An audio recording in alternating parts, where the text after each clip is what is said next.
रहने के लिए मनोरमा के पास धन दौलत की कोई कमी नहीं थी, लेकिन फिर भी उसे अपने घर के लिए अमीर बहू चाहिए थी। मनोरमा के 2 बच्चे थे, एक बेटा और एक बेटी। बेटे का नाम नकुल था और बेटी का नाम मानसी। मनोरमा को नकुल की शादी करवानी थी, जिस कारण नकुल के लिए लड़की देखना शुरू कर देती है।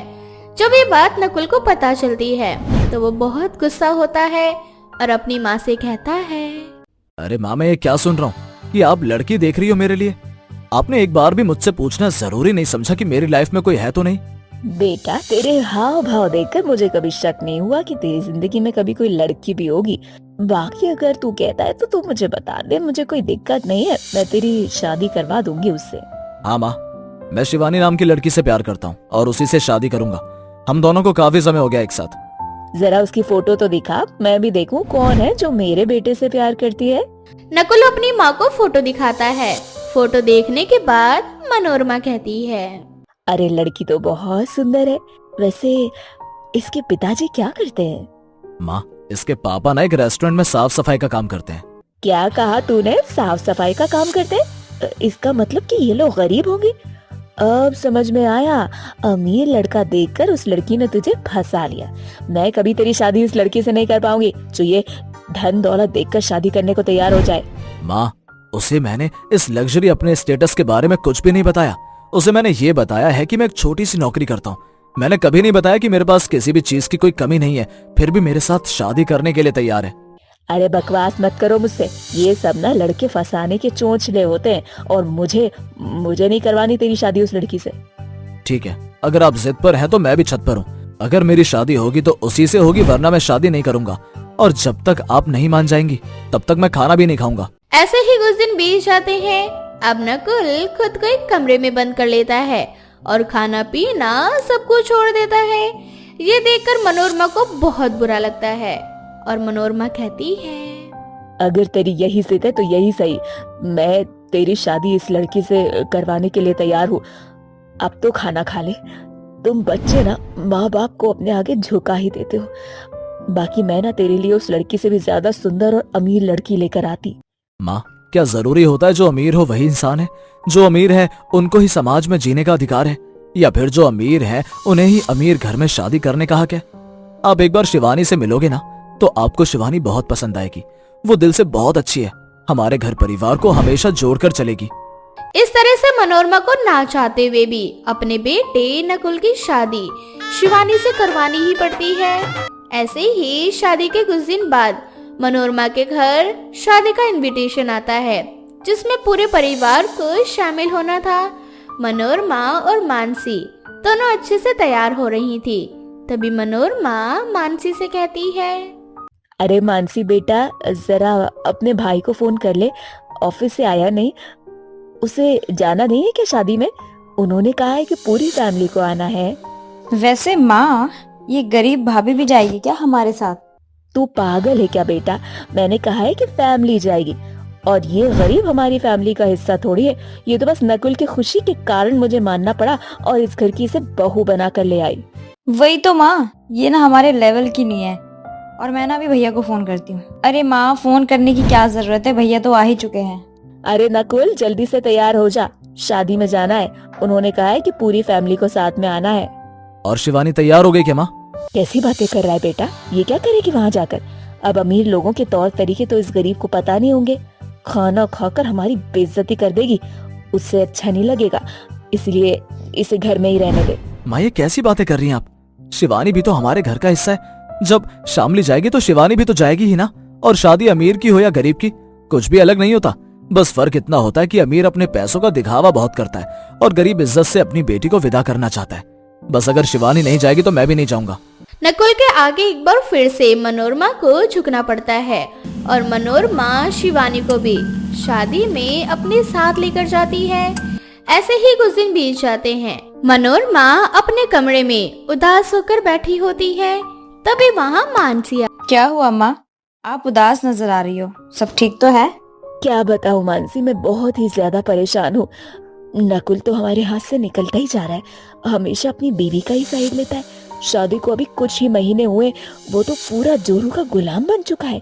अगर ये लड़की और ज्यादा टाइम के लिए हमारे घर में रही ना, वो दिन दूर नहीं है जब हम नकुल को इस लड़की के चक्कर में खो देंगे, या इस लड़की के चक्कर में वो हमें घर से बाहर निकाल देगा।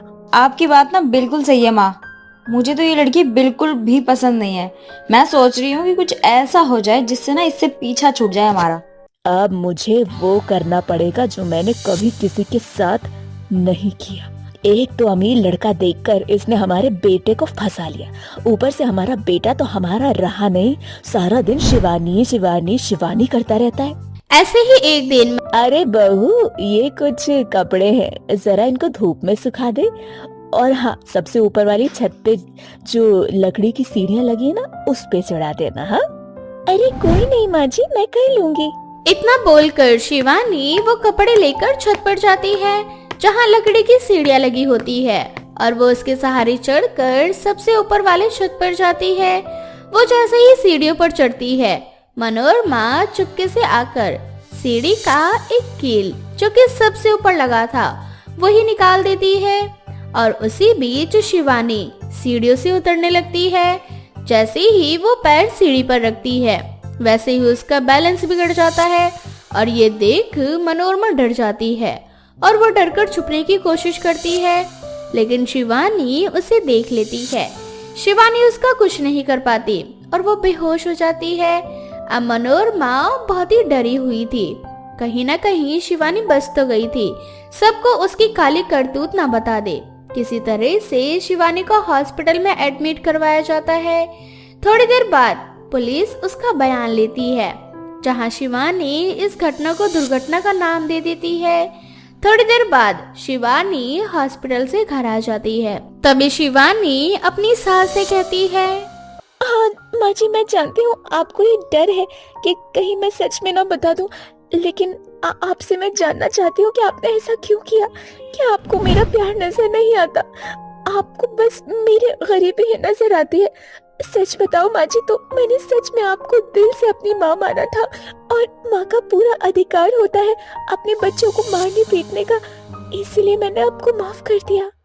मैं जानती हूँ बहू, मैंने जो किया वो गलत था। तेरी जगह अगर कोई और होता तो शायद सच में बताकर मुझे सलाखों के पीछे डलवा दिया होता उसने। मुझे मेरी गलती का एहसास हो गया, तूने मुझे बचा लिया। बल्कि मुझे तो ये महसूस हो रहा है कि शायद मेरे बेटे की पसंद बिल्कुल सही है। अगर कोई अमीर होती तो वो मुझे अमीरी की घमंड में मुझसे बदला लेने जरूर सोचती। मुझे माफ कर दे बहू। तभी वहाँ पर मानसी आ जाती है, और मानसी भी अपनी सास के साथ मिलकर शिवानी से माफी मांगती है, जिसके बाद वो सभी गिले शिकवे भुलाकर अपनी एक नई जिंदगी की शुरुआत करती है। सपना एक गांव की काली लड़की थी, पर उसकी शादी शहर में हुई थी। सपना ने 2 चोटी के अलावा आज तक कभी भी एक चोटी नहीं की थी, पर ये क्या, ससुराल तो उसका शहर में था, और शहर में तो कोई भी 2 चोटी करता ही नहीं था। पर सपना ने तो अब भी 2 चोटी की हुई थी। ये देखकर सपना की सास आशा की हंसी निकल पड़ती है, और वो अपनी बहू की आरती उतारती हुई उससे कहती है, बहू ये कैसा नया फैशन है? भला शादी के लहंगे पर 2 चोटी कौन बनाता है? तेरी पार्लर वाली कम पढ़ी लिखी है क्या, या फिर मेकअप के नाम पर लोगों को ठग रही है? नहीं नहीं माँ जी, ये हमारे गांव का नया फैशन है। आपके शहर में इस फैशन के बारे में किसी को नहीं पता होगा। ये हमारे गांव का बिल्कुल लेटेस्ट फैशन है, और वैसे भी 2 चोटी में लड़कियां बड़ी सुंदर दिखाई देती हैं। ओफ बहू, तेरा लेटेस्ट फैशन। आशा को फैशन और मेकअप का कुछ भी नहीं पता था, इसलिए वो सपना की बात पर विश्वास कर लेती है। अब इसी तरह से कुछ दिन बीत जाते हैं, पर सपना है जो अभी भी 2 चोटी ही रखती है। उसकी 2 चोटी देखकर एक दिन फिर आशा उससे कहती है, बहू अब तू शहर में आ गई है, अपने गांव का लेटेस्ट फैशन छोड़ दे और 2 चोटी से 1 चोटी पर आ जा। 2 चोटी बच्चे करते हैं, और तू इस घर की बहू है। अगर कोई देखेगा तो क्या कहेगा? पर माँ जी, मुझे 2 चोटी करना बहुत अच्छा लगता है। 2 चोटी में मैं कितनी सुंदर लगती हूँ, बिल्कुल मासूम। पर बहुत सारी, पर 2 चोटी? आशा सपना से बार बार 2 चोटी खोलने को कहती है, पर सपना अपनी सास की एक नहीं सुनती। और मुंह टेढ़ा करके वहां से चली जाती है। अब आशा के पास कोई रास्ता नहीं बचा था, इसलिए वो अपनी बेटी आकांक्षा को फोन करती है। अरे बेटा, तेरी पढ़ाई कब खत्म होगी? तू कह रही थी कि भैया की शादी से पहले आ जाएगी, पर तेरी भैया की शादी को 1 महीना हो गया और अब तक तू नहीं आई। तू अपने भाई की शादी में भी नहीं आई। माँ क्या करूँ, छुट्टी नहीं मिली, और जब छुट्टी मिली तो टिकट नहीं मिला, और अगले महीने में पक्का आ जाऊंगी। हाँ बेटा, जल्दी आ जा, अब तो तू ही अपनी भाभी का फैशन बदल सकती है। पता नहीं कौन सा गांव का फैशन चला है 2 चोटी का, वही फैशन बहू घर में आने और शहर में आने के बाद भी कर रही है। अगर किसी ने बहू को 2 चोटी में देख लिया तो सब उसका कितना मजाक बनाएंगे। माँ तुम फिक्र मत करो, मैं घर आके भाभी का हेयर स्टाइल और उनकी 2 चोटी इन दोनों को ही बदल दूंगी। अब आशा आकांक्षा से बात करके मार्केट चली जाती है और कुछ देर बाद घर पर कुरियर वाला आता है और दरवाजा सपना खोलती है। अरे बेटा, घर में कोई बड़ा नहीं है क्या? जाओ जाकर मम्मी पापा को आवाज दे दो, उनका कुरियर आया है। अंकल जी, मैं दिखने में ना मासूम बच्ची की तरह हूँ, पर मैं बच्ची नहीं हूँ, इस घर की बहू हूँ, इसीलिए आप मुझे ये कुरियर दे दीजिए।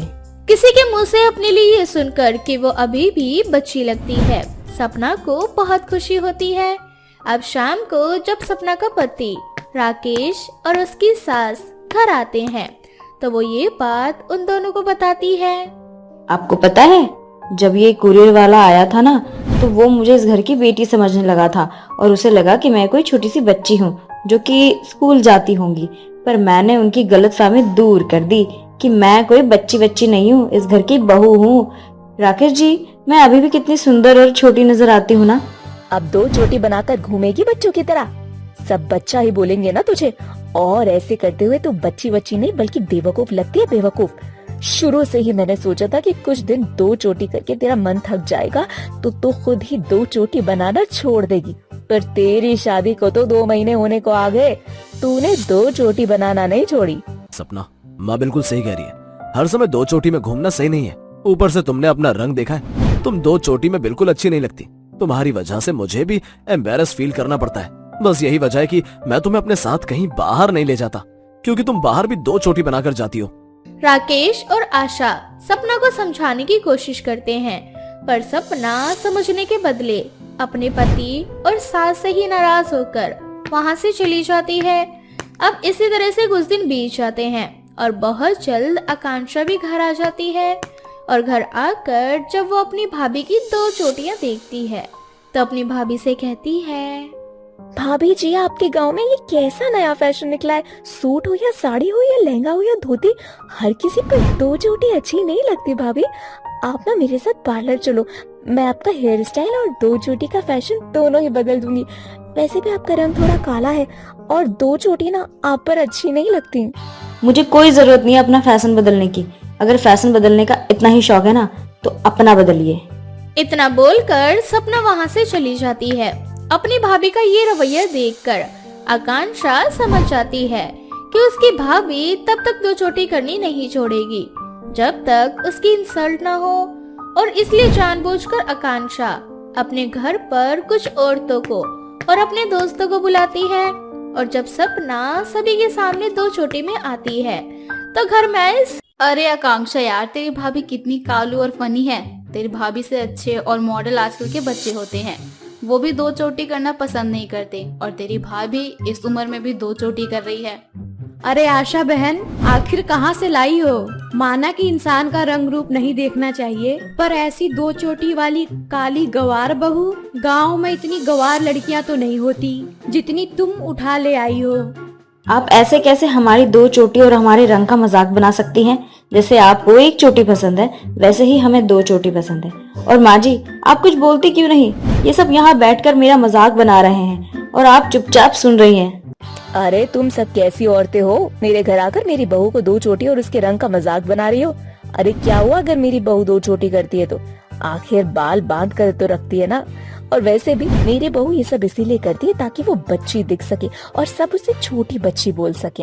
अब घर आए सभी मेहमान सपना का मजाक उड़ाने लगते हैं, जिसके बाद सपना को रियलाइज होता है कि अब उसे 2 चोटी करनी छोड़ देनी चाहिए, और इसलिए वो अपनी ननद आकांक्षा के पास जाती है और उससे कहती है, आकांक्षा, मैं ना अपने पुराने फैशन से थक गई हूँ। तुम कह रही थी ना कि तुम पार्लर में जाकर मेरा हेयर स्टाइल और फैशन बदल दोगी, तो मुझे पार्लर ले चलो ना।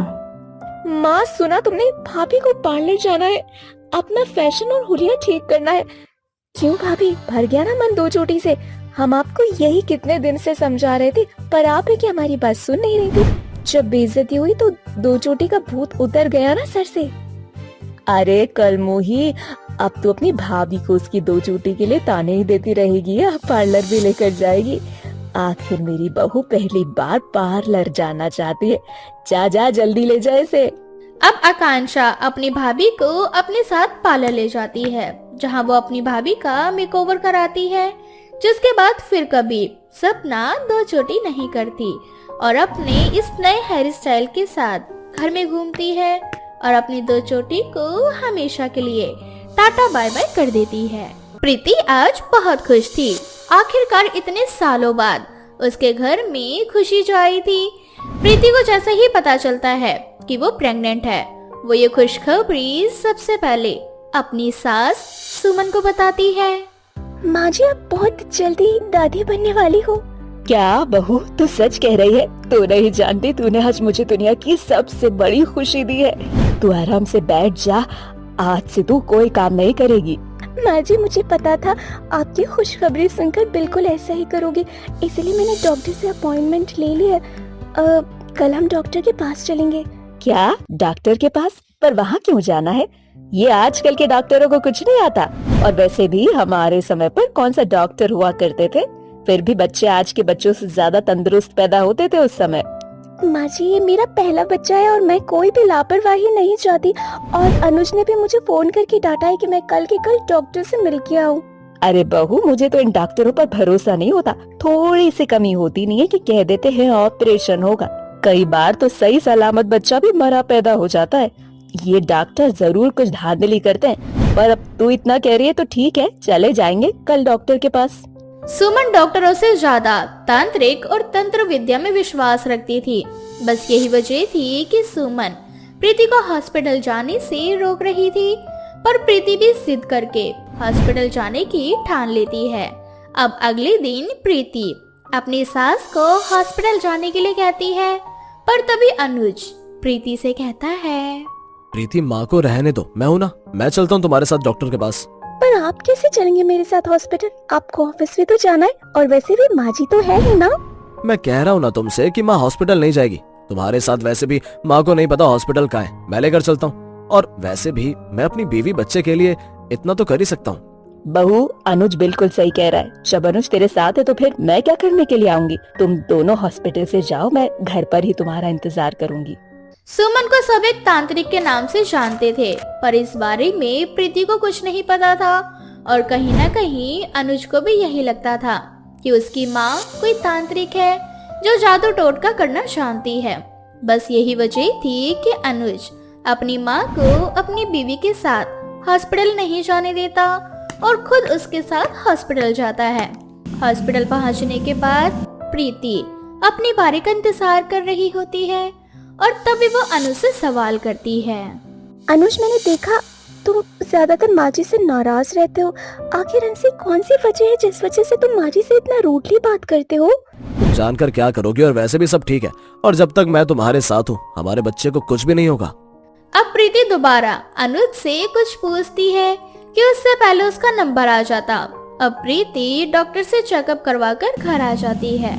घर जाते ही अनुज अपनी माँ से कहता है, प्रीति बहुत कमजोर है और हमारा होने वाला बच्चा भी डॉक्टर ने प्रीति को आराम करने के लिए कहा है, तो प्लीज आप प्रीति को परेशान मत करना। अनुज, तुम ये कैसी बातें कर रहे हो? माँ जी मुझसे बहुत प्यार करती है और मेरा बहुत ख्याल भी रखती हैं। बहू, तू अनुज की बात का बुरा मत मान। वो मेरा बेटा बचपन से ही ऐसा है, मैं बहुत अच्छे से जानती हूँ इसे। तू जाकर आराम कर ले और जैसा जैसा तेरे को डॉक्टर ने बोला है तू वैसा वैसा ही करना। हाँ, सब कुछ सही चल रहा था। सुमन भी अपनी बहू का बहुत अच्छे से ख्याल रख रही थी, तो वहीं अनुज भी अपने होने वाले बच्चे और बीवी का अच्छे से ख्याल रख रहा था। इसी तरह से कुछ दिन बीत जाते हैं और एक रात सुमन अपने कमरे में बैठकर कुछ पूजा पाठ करने लगती है। अपनी सास के कमरे से निकलता हुआ धुआं देखकर प्रीति डर जाती है और वो अपनी सास के कमरे में जाती है, जहां वो देखती है कि उसकी सास तांत्रिक वाले कपड़े पहनकर कुछ पूजा पाठ कर रही है। माँ जी, आप ये क्या कह रहे हैं? आपको पता है मैं कितना डर गई थी, और आपने ये तांत्रिक जैसे कपड़े क्यों पहने हुए? बहू, सही समय पर आई है तू। बिल्कुल मैंने सोचा ही था पूजा खत्म होने के बाद तुझे ही पानी पिला दूंगी, पर अब जब तू खुद ही चलकर आ गई है तो हवन में बैठ जा। मैं तेरे और तेरे बच्चे के लिए ही पूजा कर रही हूँ। पर कैसी पूजा माँ जी? यहाँ नींबू, सिंदूर, डरावनी हड्डियाँ रखी है, ये सब तो मैंने सिर्फ टीवी पर देखा था। अरे प्रीति बहू, तू डर मत, तेरी सास कोई ऐसी वैसी छोटी मोटी तांत्रिक नहीं है। अरे अपने पूजा पाठ से मैं हर किसी का भविष्य बता देती हूँ, और तू तो मेरे घर की है, मुझे अपने घर का भी तो भविष्य देखना होगा ना। ये पूजा मैंने खास तेरे बच्चे के लिए की है, ताकि मुझे पता चल सके कि तेरे गर्भ में पल रहा बच्चा लड़का है या लड़की। माँ जी, ये सब आप क्या कर रहे हैं? मुझे तो कुछ नहीं, मुझे कुछ पता नहीं करना, और शायद यही वजह थी इसीलिए अनुज जी आपसे इतने नाराज रहते। मैं अभी जा रही हूँ अनुज जी के पास उन्हें सब बताने। बहू, अनुज को कुछ मत बताना, अगर तूने उसे बताया तो वो मुझे छोड़कर चला जाएगा। बड़ी मुश्किलों से वो मेरे पास आया है, उसे तो लगता है कि मैंने ये काम छोड़ दिया है, पर अगर तू उसे सच बता देगी तो एक बार वो फिर मुझसे दूर चला जाएगा। सुमन प्रीति को रोकने की काफी कोशिश करती है, पर प्रीति नहीं मानती और अनुज के पास सारा सच बताने के लिए चली जाती है। अब सुमन के पास कोई रास्ता नहीं बचा था, इसलिए वो अपनी तंत्र विद्या से अपनी बहू को गूंगा कर देती है, जिसके बाद प्रीति अपने पति को कुछ नहीं बता पाती। और प्रीति की ऐसी हालत देखकर अनुज सब समझ जाता है कि ये सब उसकी माँ का किया है। माँ, अब नहीं सुधरोगी ना? सच सच बताना, आपने मेरी प्रीति के साथ क्या किया है? ये तो क्या बोल रहा है अनुज? भला मैं क्यों बहू के साथ कुछ करूंगी? मैंने तो तेरे कहने पर तांत्रिक पूजा करना भी छोड़ दिया। माँ, ज्यादा भोली मत बनो, मैं आपकी हरकतों को बहुत अच्छे से जानता हूँ। मैं प्रीति को कल डॉक्टर से दिखाने ले गया था, डॉक्टर ने बताया कि प्रीति और उसका बच्चा बिल्कुल ठीक है, और फिर भी अगर प्रीति मुझसे कुछ नहीं बोल पा रही है तो इसके पीछे जरूर आपका ही हाथ है। आपको क्या लगा, आप प्रीति को गूंगा कर दोगी तो वो मुझे आपका सच नहीं बता पाएगी? भूलिए मत, प्रीति पढ़ी लिखी है, उसने मुझे खुद लिखकर बताया है कि आपने उसके साथ क्या किया। हाँ, मैंने बहू के ऊपर जादू टोना और टोटका किया है, पर ये सब कुछ मैंने उसकी भलाई के लिए तो किया है। अरे उसके पेट में हमारे घर का अंश पल रहा है, वो एक लड़का है या नहीं, मैं तो बस यही जानना चाहती थी, जो कि मुझे अब पता चल चुका है। मुझे पता चल चुका है कि मेरी बहू लड़का जन्म देने वाली है, तो फिर मैं उसके साथ कुछ बुरा क्यों करूंगी? हाँ माँ, मैं आपको चेतावनी दे रहा हूँ, मेरी प्रीति को ठीक कर दो। अगर उसे या मेरे बच्चे को कुछ भी हुआ तो मैं आपको छोड़ूंगा नहीं। अनुज अपनी माँ को धमकी देकर प्रीति को अपने साथ लेकर कहीं दूर चला जाता है। देखते ही देखते कुछ महीने बीत जाते हैं और सुमन को पता चलता है कि उसकी बहू ने एक बहुत प्यारी सी बेटी को जन्म दिया है, जिसके बाद सुमन को अपनी गलती का एहसास होता है और वो खुद अपने बेटे बहू के पास जाकर उनसे अपनी इस गलती की माफी मांगती है। बहू, अनुज बेटा, मुझे माफ कर दे, मैंने बहुत बड़ी गलती की, पर इस बार मैं सच कह रही हूँ, अगर मैंने कभी भी अपनी तांत्रिक शक्तियों का इस्तेमाल किया तो तुम दोनों मुझे मार देना या पुलिस के हवाले कर देना, पर अब मैं अपने परिवार से दूर नहीं रह सकती, प्लीज मेरे साथ घर चलो। सुमन अपने बेटे बहू से अपनी गलतियों की माफी मांगती है, पर अनुज अपनी माँ को माफ नहीं करता और वो अपनी तांत्रिक माँ से सारे रिश्ते नाते तोड़ देता है और शहर से काफी दूर चला जाता है, जिसके बाद फिर कभी सुमन अपने बेटे बहू और अपनी नन्ही सी पोती का मुंह नहीं देख पाती।